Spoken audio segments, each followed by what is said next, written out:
Amém, meus irmãos? Muito obrigado, meu irmão. Então vamos ler Romanos 8. Vamos ler do versículo 31 até o versículo 39. Nos diz assim: que diremos, pois, a estas coisas? Se Deus é por nós, quem será contra nós? Aquele que nem mesmo a seu próprio filho poupou, antes o entregou por todos nós, como nos não dará também com ele todas as coisas? Quem tentará acusação contra os escolhidos de Deus? É Deus quem os justifica. Quem os condenará? Pois é Cristo quem morreu, ou antes, quem ressuscitou dentre os mortos, o qual está à direita de Deus, e também intercede por nós. Quem nos separará do amor de Cristo? A tribulação, a angústia, a perseguição, ou a fome, ou a nudez, ou o perigo, ou a espada? Como está escrito: por amor de ti somos entregues à morte todos os dias. Fomos repultados como ovelhas para o matadouro. Mas em todas estas coisas somos mais do que vencedores por aquele que nos amou. Porque estou certo de que nem a morte, nem a vida, nem os anjos, nem os principados, nem as potestades, nem o presente, nem o porvir, nem a altura, nem a profundidade, nem alguma outra criatura nos poderá separar do amor de Deus que está em Cristo Jesus, nosso Senhor. Amém, meus irmãos? Bendito seja o nosso Deus. Meus irmãos, os irmãos bem conhecem, não é? A palavra de Deus, as Escrituras que Paulo escreve à igreja de Roma. Esta igreja que serviria de ponte para Paulo cumprir o seu propósito missionário de ir pregar até a Espanha. Então Paulo escreve esta epístola, estando ele em Corinto, na casa do irmão Gaio, e lá ele vai enviar, não é, a nossa irmã, que vai ser a portadora desta carta, que vai levar a epístola, como está escrito em Romanos capítulo 16. Recomendo, pois, a irmã Febe, né, que a recebais no Senhor. Então ela vai levar e ser a portadora desta carta, levando ela até a igreja que estava em Roma, preparando para a ida de Paulo até lá, para que de lá servisse de ponte para ele descer e cumprir o seu ministério pregando na Espanha. Bom, mas os irmãos, vejam que dentro desta epístola, Paulo vai desenvolver a catedral de toda a teologia que Paulo pregava e de todo o desenvolvimento que nós hoje nos utilizamos dos meios teológicos para o ensino da teologia. É bem verdade, irmãos, que digo isto com medo, não é? Porque a maioria dos teólogos dizem, e eu concordo com isso, que o Evangelho de João e a Epístola de Paulo aos Romanos seria suficiente para que todo estudante bíblico ou qualquer pessoa que quer fazer o seu discipulado pudesse ler estes dois, o Evangelho e a Epístola, para trazer então o conhecimento necessário para um discipulado e para um mecanismo teológico. Seria suficiente esses dois livros, né?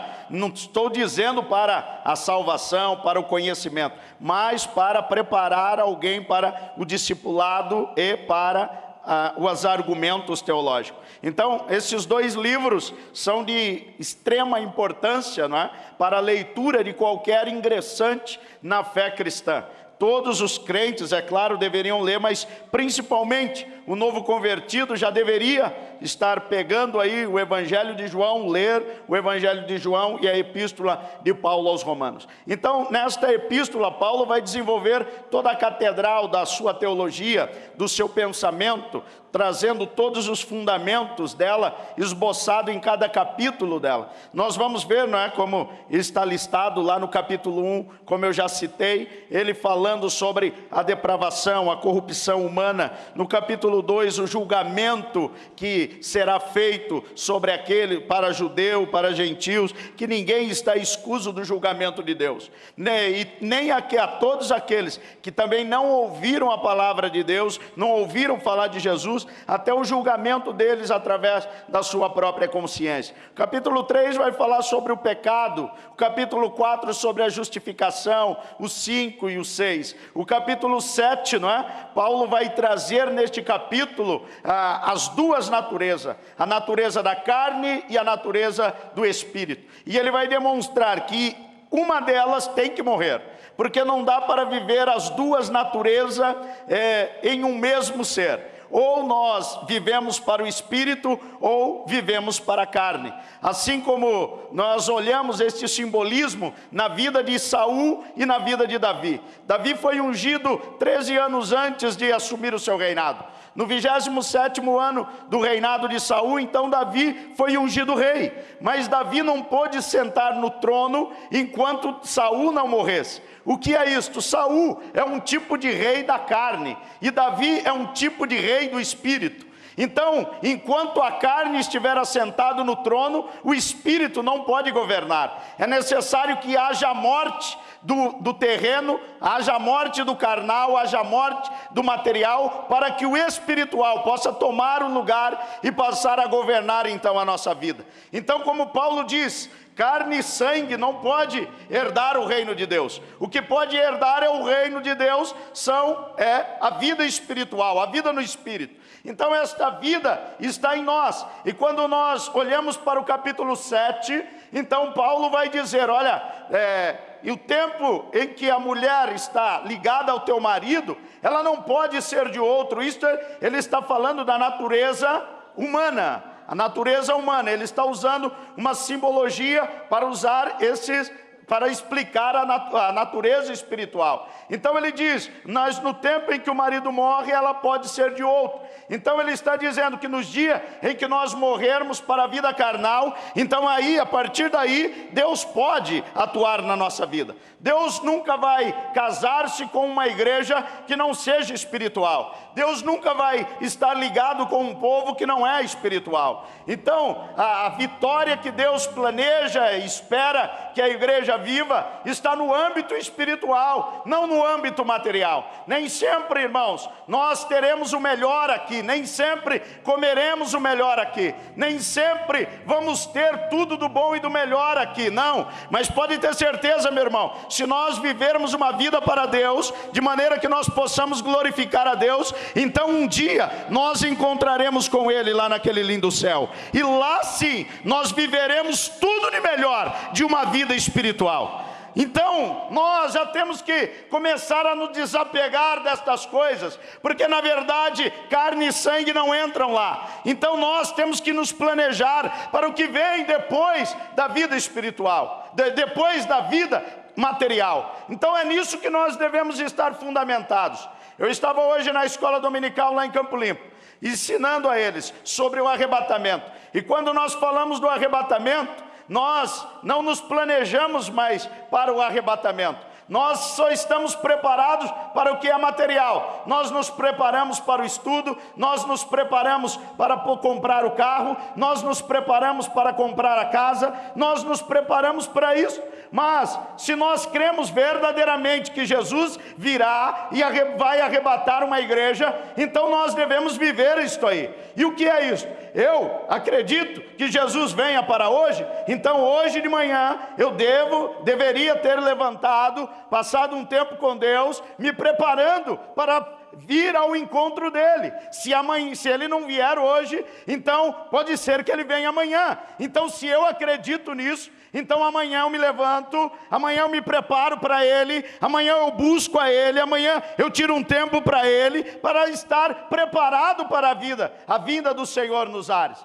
Agora, nós nos preparamos. Se tem uma prova amanhã, então hoje nós já faltaríamos no culto, estudaríamos, nos prepararíamos para fazer a prova amanhã. Mas para encontrar com o Senhor, nós não nos preparamos. Nós estamos deixando todas estas coisas de lado. E Deus, irmãos, Ele tem que entender o que nós somos, não é? E nós dizemos: Senhor, Tu tem que entender, Tu sabes que eu sou assim, Tu sabes que eu preciso disso. Ele precisa entender-nos, não é verdade? É isso que nós dizemos para Ele. Mas no dia em que Ele vier, e o povo ficar, e aí nós vamos dizer: será que Deus não nos entendeu? Será que Deus não pôde entender a minha dificuldade? Não é?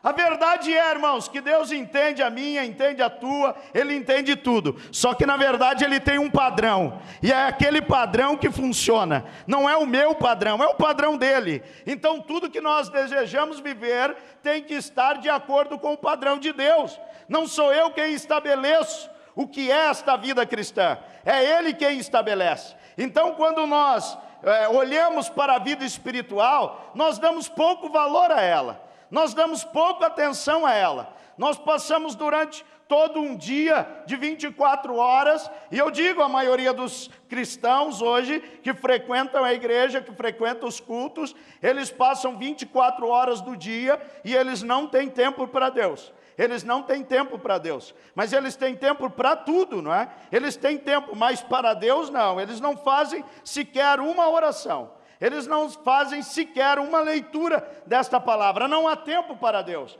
Então não há uma preparação para a vida espiritual. Então, quando nós chegamos no capítulo 8, no 7, Paulo vai dizer que a natureza carnal, ela deve morrer. Agora no capítulo 8, ele entra no capítulo do Espírito. E o que é o capítulo do Espírito? Aonde ele dá sequência ao 7. Acreditando que aquela vida carnal morreu, e agora ele pode trazer as razões da vida espiritual. Então ele vai começar o versículo 1 dizendo que nenhuma condenação, ou seja, ninguém será condenado, se puder viver uma vida no Espírito. Então ele diz: nenhuma condenação há para aqueles que estão em Cristo Jesus, que não andam mais segundo a carne, mas segundo o Espírito. Então ele está dizendo: aquela natureza da carne já morreu lá. E não há condenação para o Espírito, não há condenação para aquele que vive no Espírito, porque aquele que vive no Espírito cumpre as exigências de Deus. Aquele que anda no Espírito, ele agrada a Deus. Aquele que anda no Espírito, ele cumpre tudo aquilo que Deus estabeleceu. Então é isto que ele vai relatar em todo o Romanos. Ele vai demonstrar isto porque é o capítulo do Espírito. Agora quando nós chegamos no versículo 31, então ele vai trazer este belíssimo cântico, chamado Cântico da Vitória. Então ele vai trazer que se Deus é por nós, quem será contra nós? Mas o que ele está demonstrando isso? Que Deus nem mesmo teu filho poupou, antes o entregou. O que é isso? Até o teu filho teve que cumprir as suas exigências. Jesus não era um filhinho mimado, que nasceu aqui, que veio, recebeu tudo do bom e do melhor, e Deus não fez nenhuma exigência para ele. Em Hebreus capítulo 5, a Bíblia nos diz que ainda que era filho, aprendeu a obediência por aquilo que padeceu. Ou seja, Jesus demonstrou a obediência ao Pai, vivendo a maneira que o Pai determinou. Então ele veio a este mundo, Mateus, e ele não nasceu em um belo palácio, sendo filho de Deus. Ele não nasceu em uma bela casa, ele não nasceu em um colchãozinho bom, ele não nasceu com um travesseirinho antialérgico, não, ele não nasceu com um enxoval como nasce a maioria dos nossos filhos, não, mas ele nasceu numa manjedoura, num lugar úmido e frio, um lugar onde ninguém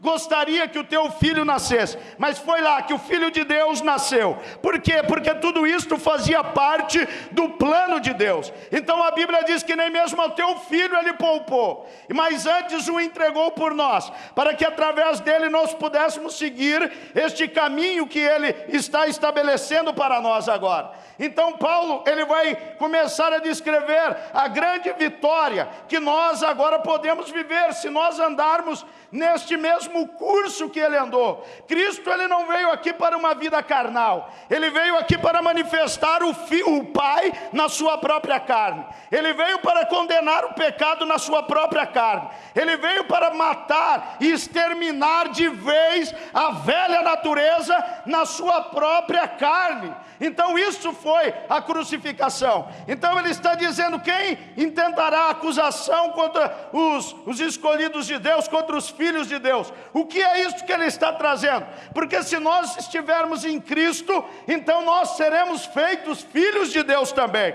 Por quê, irmãos? Porque passaremos a viver uma vida no Espírito. E se viveremos uma vida no Espírito, certamente, irmãos, ninguém tem nada para nos acusar. O diabo não poderá falar dos nossos pecados. O diabo não vai poder lançar em rosto aquilo que nós vivemos no passado. Ele não vai poder lançar uma condenação contra nós. Por quê?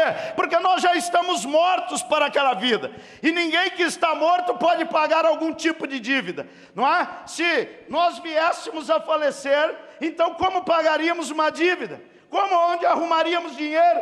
Ou como voltaríamos para pagar o nosso credor? Então, se estamos mortos para a vida terrena, então ninguém pode nos acusar da nossa vida que vivemos outrora. Agora nós vivemos em uma novidade de vida. O Espírito está reinando em nós. Então ele nos leva a completar o que Deus espera de mim e de você, meu irmão. Nós vamos seguir o curso de Cristo. E a obra poderosa de Cristo será real, verdadeira, em mim e em você. Não somente nele, porque nele ele já cumpriu todo o propósito de Deus. Agora precisa que eu e você cumpramos a verdade de Deus que Deus estabeleceu em nós, para que nós possamos então andar neste curso. Então ele vai dizer: e quem vai nos separar então deste amor? A fome, a nudez, a tribulação, a perseguição. Por que não? Ele vai dizer: e por que não?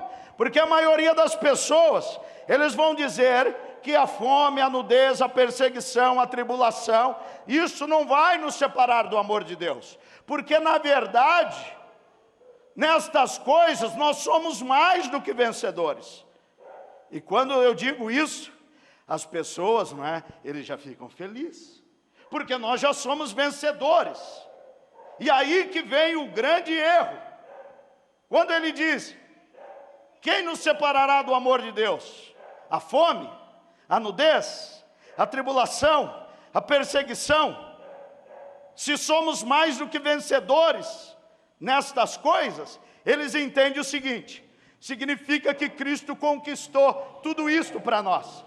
Significa que nós vamos ter a melhor roupa, porque nós já vencemos a nudez. Porque nós vamos ter a melhor comida, vamos comer do bom e do melhor, porque nós somos mais do que vencedores. Já vencemos a fome.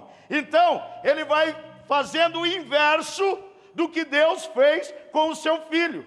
O seu filho não teve do bom e do melhor. O que Deus deu ao Cristo foi uma vida cheia do Espírito Santo.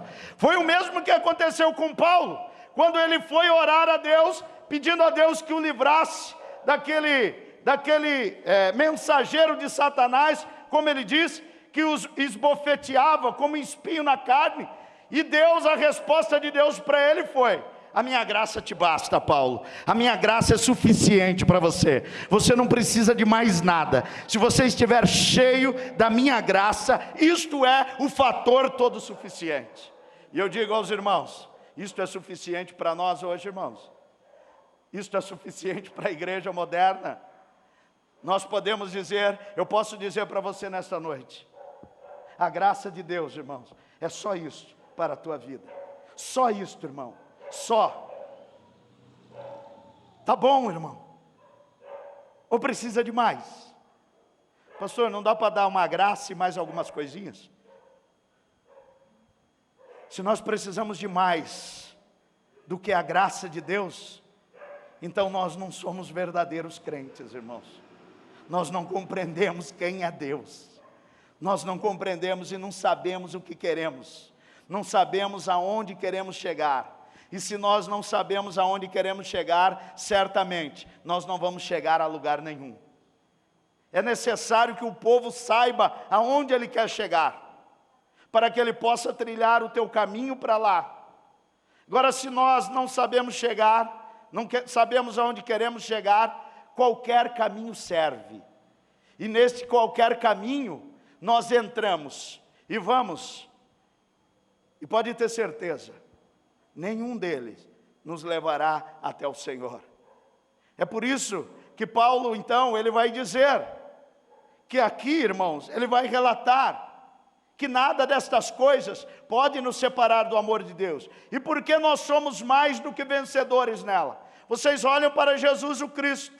Jesus, ele foi levado até a cruz. Na cruz, ele esteve lá por algumas horas. E quando o corpo dele foi tirado dali morto, foi levado para o sepulcro. E ele ficou lá no sepulcro até o domingo pela manhã.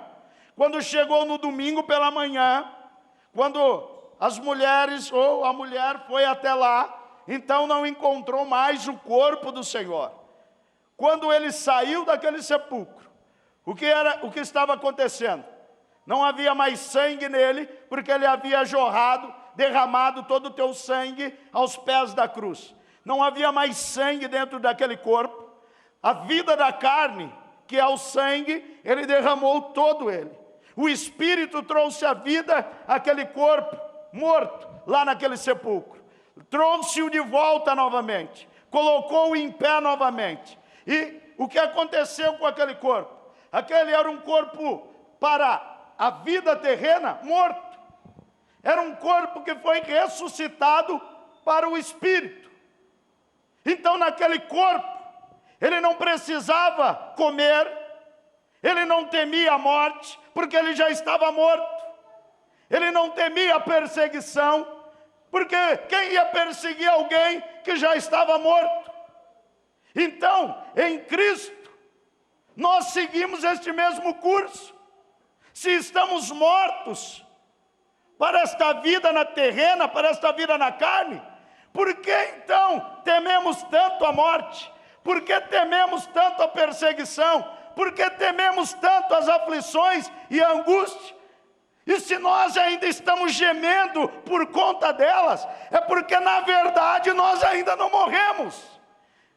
Se nós ainda sentimos aflições, se nós ainda, tudo isto nos incomoda, é porque nós ainda não morremos para esta vida terrena. E é necessário morrer. Porque senão nós não somos mais do que vencedores. A vitória está justamente aí, em morrer e ressuscitar. É esta a grande vitória. E é aí que nós somos vencedores. Porque alguém morto não pode desejar as coisas desta vida. Alguém que já morreu não tem prazer mais nas coisas desta vida.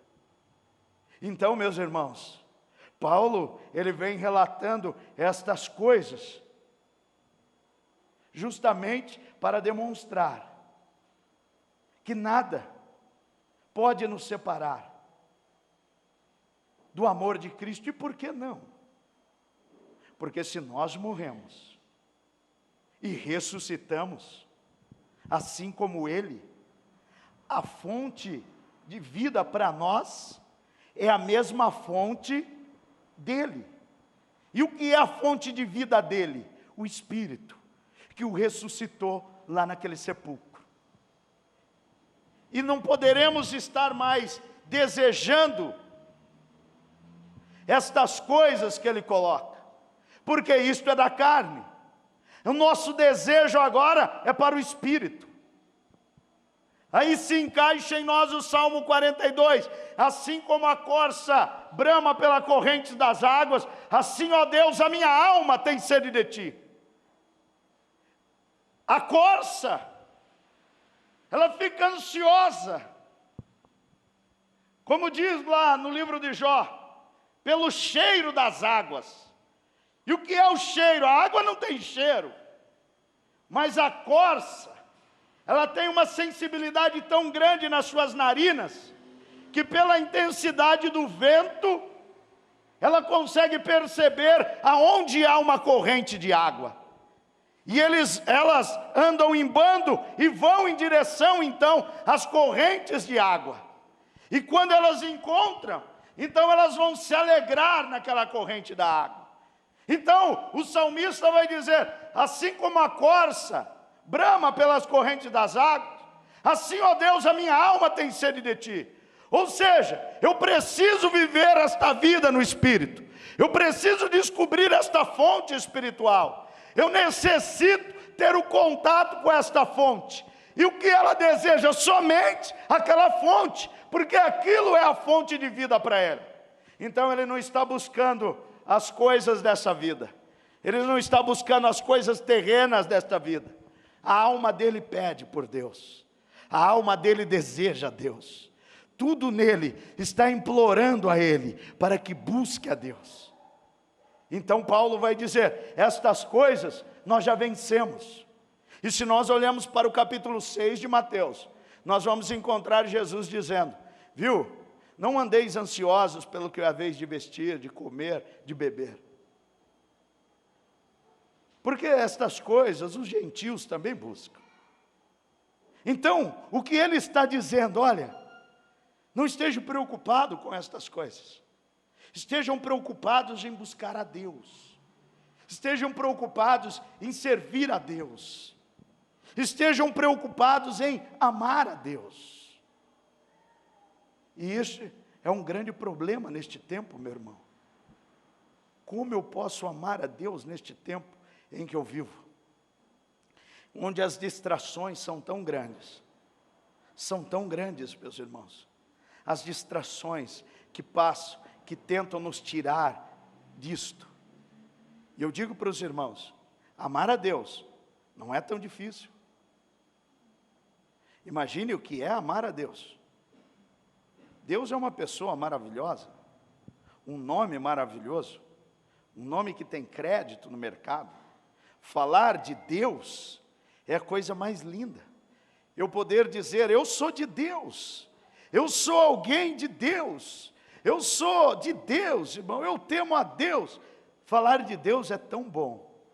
Então, amar a Deus não é tão difícil, não é? Não é tão difícil. Mas eu digo para os irmãos, permanecer neste amor é que é difícil. Permanecer neste amor é que há as dificuldades. Olhe para a vida manifesta no namoro, no casamento. Você encontra uma bela jovem, e ela é a mais linda do mundo para você. E você a encontra. E diz, com esta moça é o caso, meu irmão, e você feliz para o resto da vida. E você casa com aquela bela moça. Ela é linda, maravilhosa. Tudo de bom está naquela moça. Mas passa alguns anos, nem muitos anos, parece que ela já não é tão linda assim. Não é? O rapaz, mesma coisa. Parece que ele já não é tão lindo assim. E o que aconteceu, irmão? Amar não é difícil. O difícil é permanecer neste amor. E aí que está a virtude. E aí que Jesus diz, aquele que perseverar até o fim será salvo.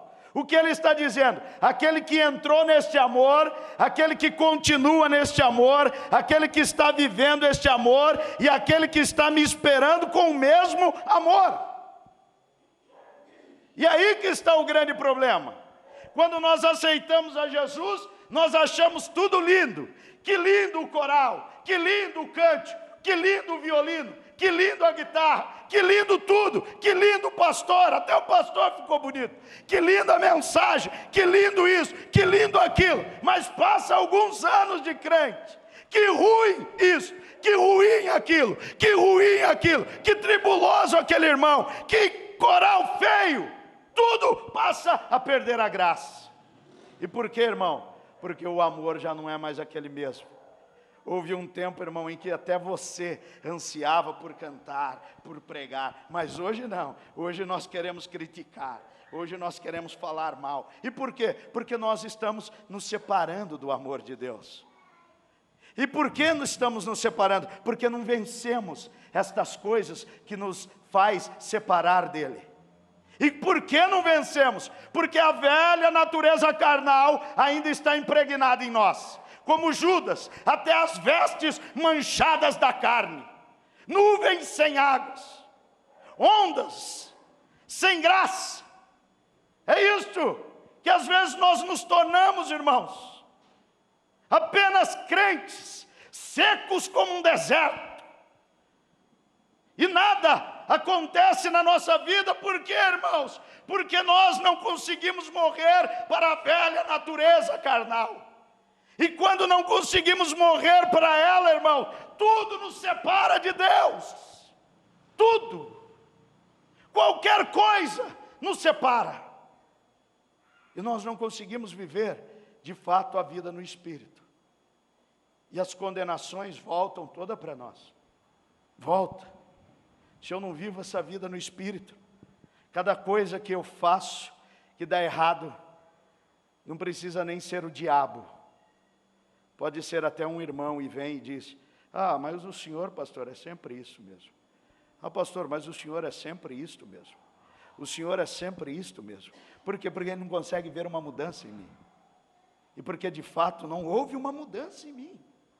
Porque ainda eu sou aquele velho homem carnal que não vivo para o Espírito. Mas quando eu vivo para o Espírito, todos os meus pecados, as pessoas olham para mim e dizem: olha, eu conheci você como você era, hein? Você era tribuloso mesmo. Você era, cara, olha que mudança Deus fez em você. Que mudança, hein? Eu desconheço você agora. Até as acusações humanas foram tiradas. E o diabo então nem se fala, né? O diabo ele vem. Mas se nem o homem está te condenando, né? Que o juízo humano é pior do que o do diabo, né? O homem é implacável, meu irmão. Porque o homem também está nesta velha natureza carnal. Então é mais fácil eu condenar ele para me escusar do meu pecado. Então, por que não dizer: ó, Juninho, não, eu estou melhor que o Juninho. Para mim me escusar do meu pecado. Não é? O Juninho vai na faculdade e não vem nos cultos na semana. Agora eu não, eu estou aqui todo dia. Não falta um dia. Então eu estou melhor que ele, irmão. Então é mais fácil eu dizer estas coisas. É o juízo humano. Agora o diabo, ele procura o teu pecado. Agora o homem procura tudo, teu pecado, e vai arrumar pecado para você. Então é isso que acontece conosco. E essa natureza carnal, nós vivendo ela traz à tona todos aqueles pecados que outrora já haviam sido perdoados, mas nós trazemos eles de novo e fazemos ele ser demonstrado para nós hoje. Meu cunhado, ele tem uma frase que ele diz a seguinte: quando uma pessoa aceita Jesus, ela precisa ser batizada, não é? Ela precisa ser batizada. É uma declaração pública da tua fé. E ele demonstra isso no batismo. Quando uma pessoa volta para o mundo, o diabo batiza ela no mundo também. Ele pega ela e vai batizar de novo. Então até coisas que ela nem fazia antes, agora ela vai começar a fazer. Ah, mas antes eu não bebia, mas agora comece a beber. Beber, faça tudo que você nem fazia. É um mergulho para dizer: ó, agora você é um mundano mesmo. Faça mesmo. Olha, professe para todo mundo que você é um mundano. Diga para todo mundo aí que aquela história de ser crente acabou. Agora você é um mundano. É isso. Você sendo batizado novamente nesta vida carnal. Então, irmãos, é isto que nos separa do amor de Deus. A vida espiritual nos empurra para Ele. E não adianta um pregador vir e dizer: não, meu irmão, você já venceu em Cristo, então você vai comer o melhor da terra, você vai vestir o melhor da terra, e você vai ter o melhor da terra. E eu digo para os irmãos: é isto que acontece? Vocês já estão no Evangelho há alguns anos, ficaram ricos, estão vivendo o melhor, estão comendo do melhor, não é? Hoje meus filhos disseram: puxa, houve um tempo em que meu pai só gostava de picanha, era tão bom porque nós comíamos picanha. Hoje meu pai só gosta de torresmo. E eu disse para ele: sabe qual é a diferença? É que o torresmo está 8 quilos e a picanha está 35. É essa a diferença. Eu continuo gostando de picanha, irmão. Eu só não tenho dinheiro para comprar, não é? Esta é a diferença. Então, meu irmão, eu vou para o que está nas minhas condições. E aí, eu vou para onde eu posso ir. Eu vou para o que eu tenho condições. Então, eu não estou desejando não é? Aquilo que eu não posso ter. Então eu procuro nem olhar. Cantares diz, porque despertaste em mim o amor antes que eu pudesse amá-lo. Então não adianta, não é?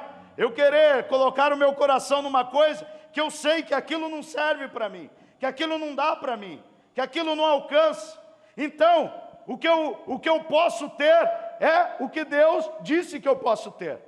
E o que eu digo que os irmãos podem ter, a vitória que os irmãos podem ter, é uma vida cheia deste Espírito, uma vida desta fonte jorrando nos nossos corações, uma fonte desta vida, irmãos, nos levando para cada dia mais próximo, e mais próximo, e mais próximo de Deus, morrendo para esta natureza carnal. Então ele vai dizer agora no final, porque estou certo que nem a morte, nem a vida, não é só a morte, ele vai dizer, nem a morte, nem a vida, nem os anjos, nem o principado, nem as potestades, nem o presente, nem o porvir, nem a altura, nem a profundidade, nem alguma outra criatura nos poderá separar do amor de Deus que está em Cristo Jesus, o nosso Senhor. Ele está dizendo, não importa a distância em que nós estamos, na altura, nem na profundidade, nem na morte, nem mesmo na vida, nada pode nos separar se nós estivermos cheios do Espírito, porque Ele vai nos levar a uma vida de santidade. E este Espírito, irmãos, ele nos aproxima de Deus, como Isaías disse, o que nos faz separação de Deus são as nossas iniquidades. Se eu estou cheio de iniquidade, então eu estou distante dele. E se eu estou sem iniquidade, não importa o quanto de milhas, metros, quilômetros, eu estou diante dele. Mas se eu estou em santidade, nós estamos juntos. Eu estou andando com ele, e ele estará andando comigo. É isso que a igreja precisa compreender. Para que nós sejamos vitoriosos verdadeiros, nós precisamos morrer para esta velha natureza, irmão. E eu digo para os irmãos, esta velha natureza tem nos separado de Deus. E eu posso dizer o que a maioria dos irmãos estão pensando nesta hora. Pastor, mas todos nós aqui somos crentes. Pastor, todos nós aqui amamos a Deus. Pastor, o senhor não precisa pregar isto para nós. Pregue isto lá para o mundo, pastor. Eu posso pregar isso para os irmãos. Por quê, irmãos?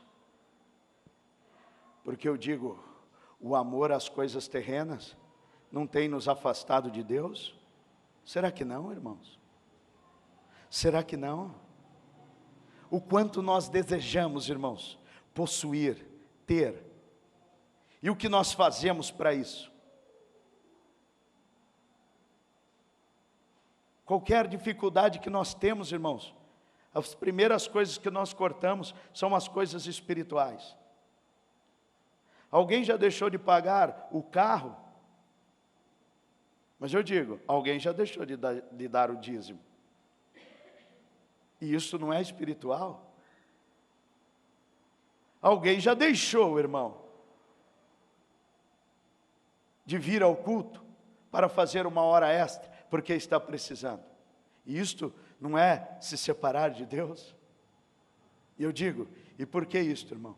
Porque nós estamos tão agarrados, que nós queremos mais um pouquinho, mais um pouco, mais um pouco. R$50 a mais faz toda a diferença para nós. E uma hora a mais de oração, isso não significa nada mais para nós. Será, irmãos, que nós não podemos viver esta mensagem? Será que a vida espiritual, nós não deixamos parte dela? Eu posso ter certeza, irmão, eu tenho certeza de que isto acontece para nós hoje. Acontece. Está arraigado em nós. Está em nós. Nós estamos tão preocupados, irmãos, com a nossa finança. Nós estamos preocupados com tudo, irmãos, menos com a nossa vida espiritual. E é o que eu digo, olhe para nós hoje. Eu posso perguntar aos irmãos, você hoje, você é mais crente hoje do que quando você aceitou a Jesus? Você é mais crente hoje? E eu conheço a maioria dos irmãos aqui. Agora, a maioria de nós está melhor financeiramente. Estamos melhor, pastor. Com uma vidinha boa agora. Estou assim, estou assado. Mas por que não estamos mais crentes então? O que aconteceu? Que em toda esta busca nossa, irmão, a vida espiritual ficou para o segundo plano. E o amor a Deus ficou também. E aí nós chegamos e dizemos, Senhor, Tu sabes que eu te amo, como Pedro. Tu sabes, não sabes, Senhor? E o que ele diz? Apacenta minhas ovelhas. Trabalhe, Pedro. Demonstre então este amor. Viva este amor. Pratique este amor. De fato, demonstre este amor. Eu posso dizer que amo a irmã Michele. Mas se eu não tenho prazer em estar com ela, irmão, ela vai saber que isto é mentira. Eu posso falar, meu bem, você é a mulher mais linda do mundo. E se eu não demonstrar este amor, ela vai dizer, alguma coisa está errado com este meu marido.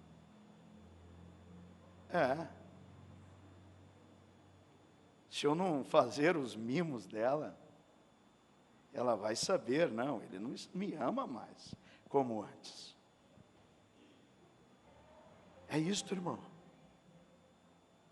Por isso eu digo, como está a nossa vida espiritual hoje? Ela está melhor? Está melhor do que quando nós aceitamos a Jesus? E nós podemos dizer, sabe, pastor, eu fiz uma escolha errada em ter vindo para cá congregar com o senhor. Amém, tudo bem. Mas então você deixou de orar.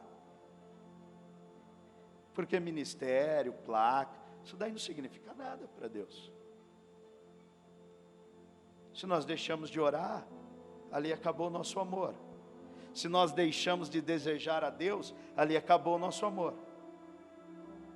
Se a nossa vida não está em Deus, então tudo deu errado, irmão. É por isso que acabou. Porque Deus, Ele não fez capricho de ninguém.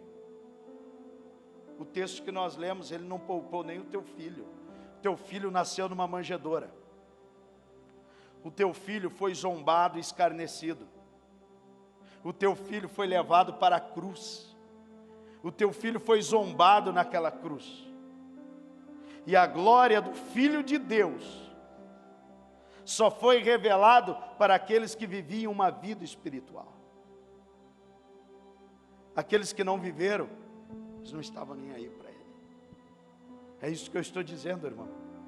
A glória para nós, a honra, a vitória, não está em o que nós vamos ser, não está, irmãos, na quantidade de membros que nós vamos demonstrar aqui.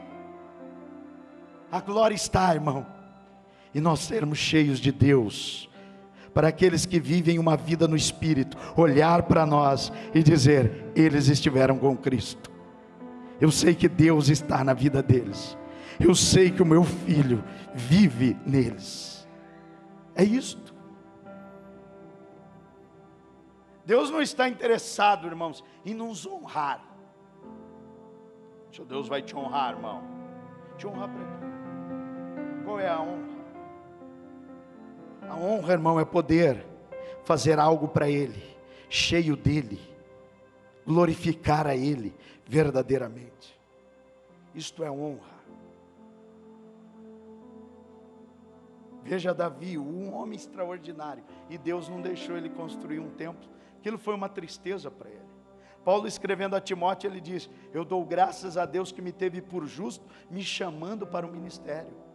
Ele estava dizendo: olha, isto foi uma honra, poder Deus me chamar para o ministério. E olha o ministério que Paulo viveu. Qual foi a honra dele? Qual foi a honra? Qual foi o púlpito que ele teve com uma plateia como Charles Spurgeon? Spurgeon foi um grande pregador, mas teve uma plateia para ouvir. E Paulo? Pequenos grupos. Spurgeon foi chamado de o maior príncipe dos pregadores, não é? A maioria dos pregadores compra a coleção de Spurgeon. Uma lição aos meus alunos: na sua coletânea de sermões para pregadores. Mas quem comprou as coletâneas de Paulo, dizendo: para mim o viver é Cristo. Charles Spurgeon comprou Teatro Metropolitan para fazer as suas pregações.